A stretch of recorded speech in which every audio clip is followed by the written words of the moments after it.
Guys, naluto na yung aking breakfast at saka lunch. So, ito ay nilaga ko yung kamote at saka patatas at nilagyan ko ng egg. So, tinorta ko siya. At nilagyan ko siya ng topper na kamatis. Ang sausawan ko, ano ba to? Apple cider vinegar with garlic. Ayan, healthy yan. Para yung mga high blood dyan, maganda yung kainin ng may suka at saka bawang. Okay, let's eat!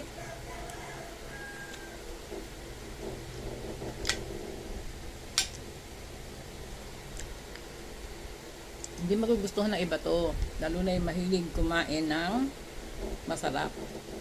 Pero, pag gusto mong maging healthy, magiging masarap sa ito.